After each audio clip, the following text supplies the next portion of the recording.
Então, primeiro, olha, balança comercial Brasil e Estados Unidos. O que tem agora em 2025, no acumulado de janeiro a junho, segundo dados do MDIC, né, o Ministério do Desenvolvimento, Comércio e Indústria. Estamos com um déficit, tá? O Brasil tem um déficit de 1,6 bilhão de dólares. A nossa balança comercial com os Estados Unidos é deficitária há muitos anos. Eu vou mostrar para vocês no gráfico seguinte. Em 2024, esse déficit chegou a quase 300 milhões de dólares. Olha ali, 284. Portanto, não somos uma ameaça. A gente compra mais dos Estados Unidos do que vende para eles. Na próxima tela, a gente mostra isso ao longo dos anos. Olha, eu vejo nos últimos 10 anos, pelo menos, o Brasil tem tido uma relação comercial deficitária com os Estados Unidos. Foi enorme em 2022, ali logo depois, no rescaldo ali da pandemia, né, saindo da pandemia, quase 14 milhões de dólares no negativo, até os 200 milhões, quase 300 milhões de dólares no ano passado. Aí, no próximo gráfico, a gente mostra o déficit comercial dos Estados Unidos, as trocas dos Estados Unidos com o resto do mundo, né? Então, assim, no acumulado de 2025 até agora, no primeiro semestre, ele tem 175 bilhões de dólares em déficit em bens e serviços, tá?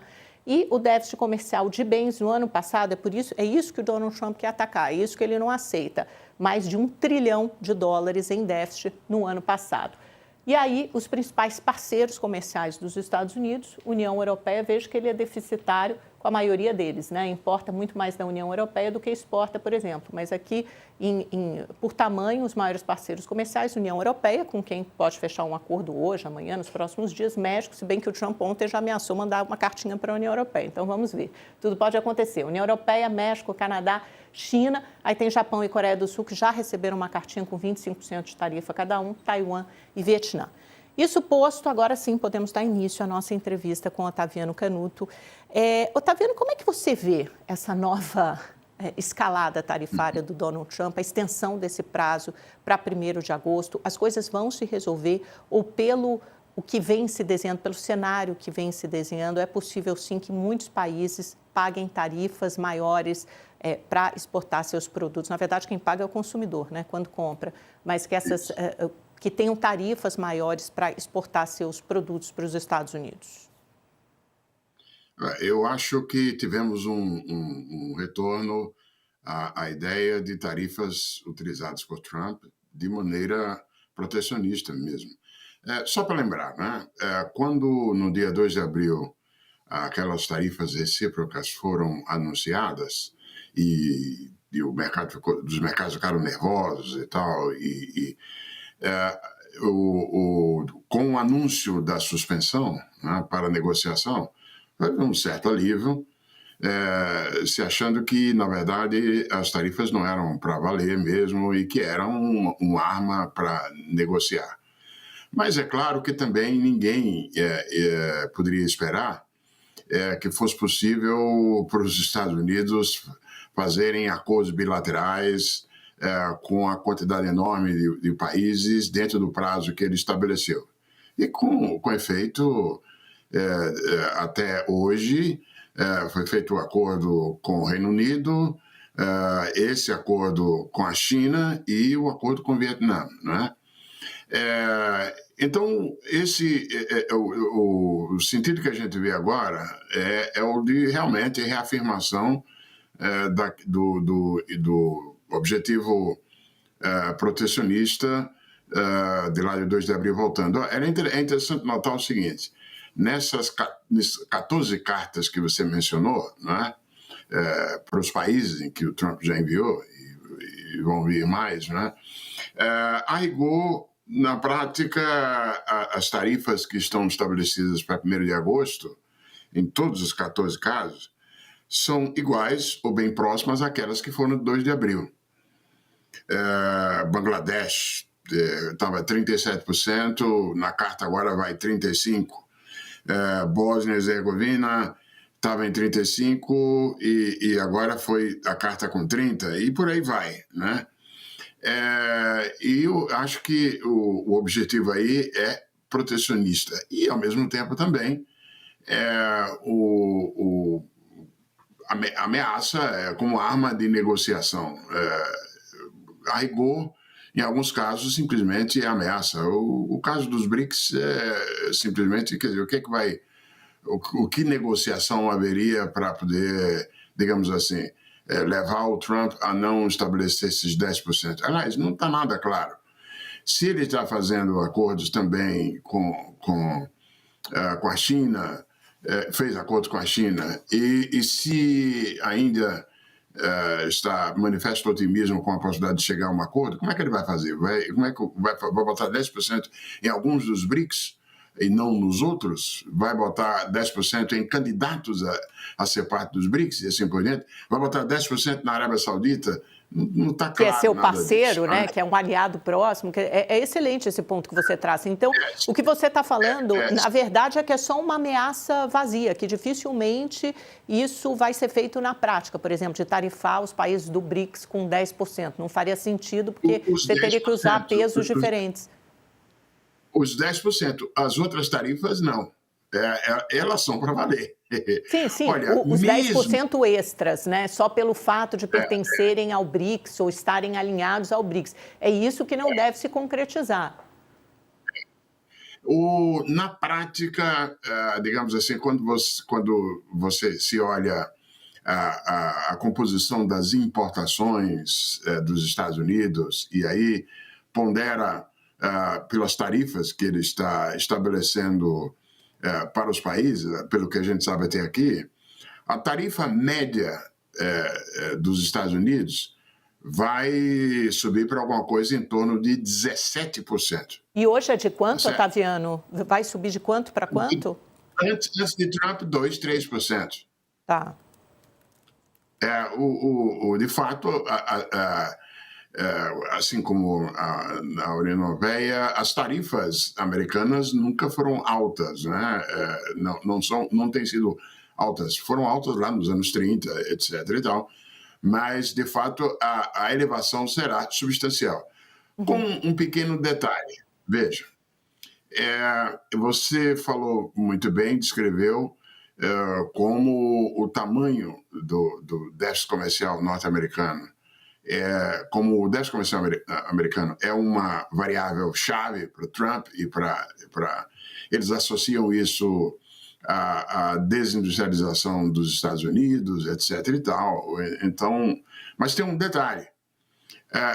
O que determina esse déficit comercial norte-americano? Déficit comercial de bens, porque em serviços... Sim, são superavitários, né? Superavitários, né?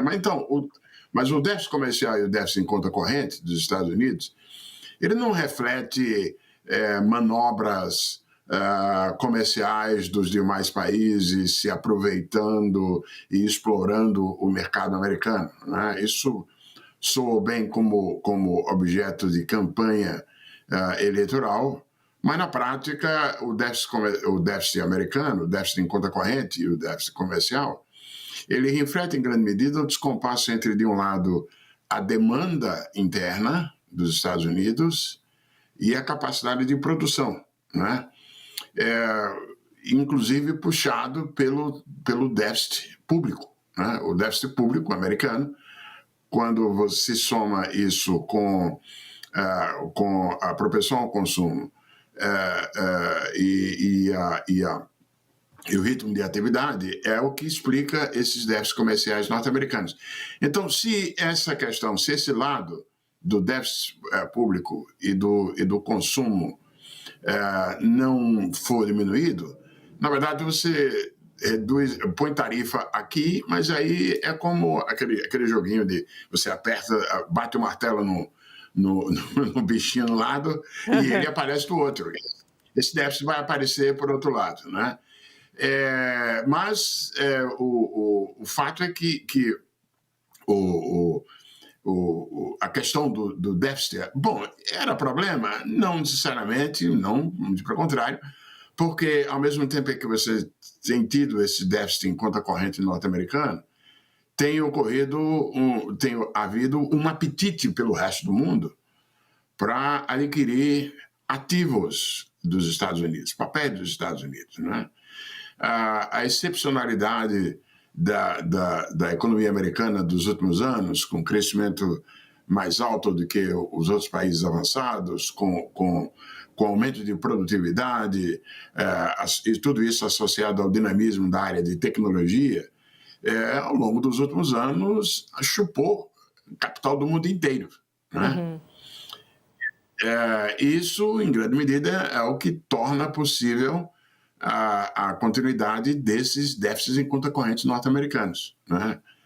E Mas, no agora esse entanto, dinheiro está se realocando, né, Otaviano? Isso que é interessante. Você tem essa rotação de portfólio. Se esse dinheiro vai para a Europa ou vai para os Estados Unidos, financiará menos esse déficit aí, que, na verdade, se traduz no mercado de títulos americano, né? Se você vai subindo os juros, se esse mercado tem menos procura, os juros sobem, fica mais difícil financiar esse déficit. E agora que o Trump acabou de aprovar a Big Beautiful Bill, que vai justamente aumentar esse déficit de 3 trilhões. Ele quer usar as tarifas para financiar parte desse déficit. O Scott Bessent falou que eles já arrecadaram, acho que 100 bilhões de dólares desde que as tarifas foram impostas.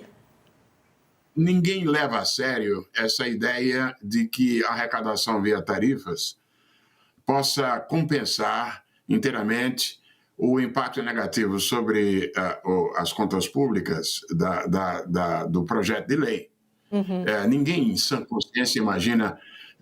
É verdade que a arrecadação com tarifas aumentou nesses últimos meses, o que é natural, porque, afinal de contas, as tarifas estavam bem baixas, né? E inclusive, ainda não houve qualquer processo de ajuste, de substituição de importações e assim por diante. Mas ninguém, em sã consciência, imagina que será possível compensar inteiramente o efeito negativo sobre a arrecadação, da consolidação do que estava lá no projeto de lei, né, na OBBB. Então, isso é parcial. Tem um detalhe importante, Amanda, que é o seguinte: verdade seja dita, que eu, como muitos, ali em abril, quando aconteceram as turbulências, quando a gente viu a reação de mercados, primeiro de ações e depois, inclusive, nos títulos de dívida norte-americanos, do anúncio das tarifas recíprocas de 2 de abril, quando nós tivemos aquele momento ímpar de incerteza, né? Otaviano, só para a gente tem só uns 2 minutinhos. Só uma coisinha, Amanda, bem rapidinho. Ali a gente viu desvalorização do dólar e aumento de juros de longo prazo. E aí indagamos se havia saída de capital. O fato é que não chegou a haver saída ainda de recursos de alocação de papéis americanos. O que houve foi uma atividade muito mais intensa de hedge em relação aos Estados Unidos. A novidade é a percepção de risco nos Estados Unidos, o hedge é entendido como proteção. Não ainda. Agora, Otaviano, 2 perguntas muito rápido. Como é que fica o Brasil nisso tudo, que a gente não soube mais de avanços nas negociações com o Brasil? Você acha que essa ameaça ao BRICS ou a escalada do tom em relação à defesa com Bolsonaro pode redundar em algum tipo de sanção econômica ao Brasil ou maiores tarifas? E 2, por que não teve impacto inflacionário ainda no mercado americano, algo que todos, acho que a maioria esperava, e ainda não se viu claramente?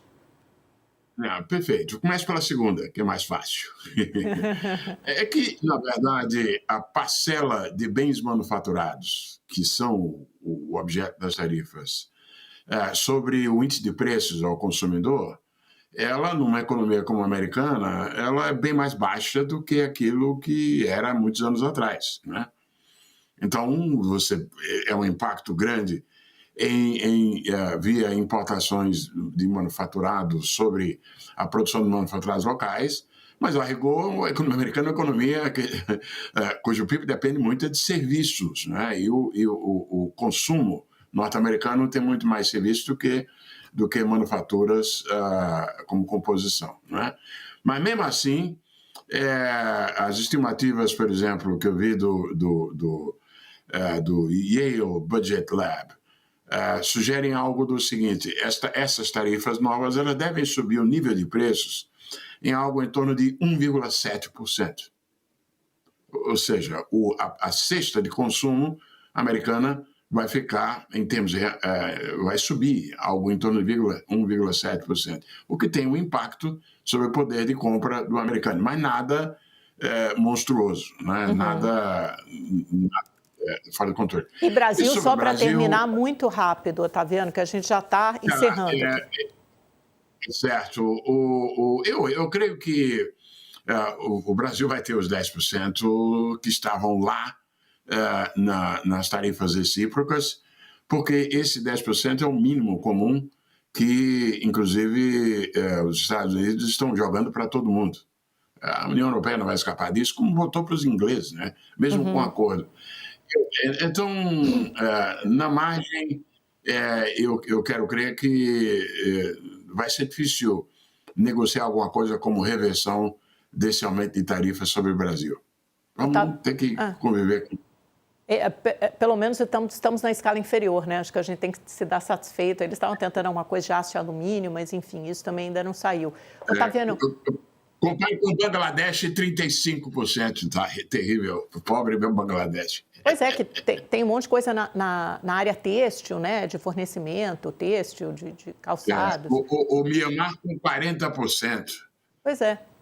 O Tailândia, 36%. A Ásia, por conta do saldo comercial com a Ásia, as tarifas lá para o Sudeste Asiático permaneceram bem mais altas. Aumentaram, né? Tem o déficit comercial maior. Muito obrigada, Otaviano, pela sua participação de novo no Mercado Aberto. As portas estão abertas para que você volte sempre. Muito bom conversar com você. Obrigada, viu? Pena que é tão curto. Hoje eu estou no Policy Center for the New South. Eu quero fazer questão de mencionar, ok? Aonde você está? No Policy Center? Policy Center for the New South. For the New South, né? O Centro de Política para o Novo Sul. Muito, muito obrigada, viu, Otaviano? Obrigada pela sua participação sempre.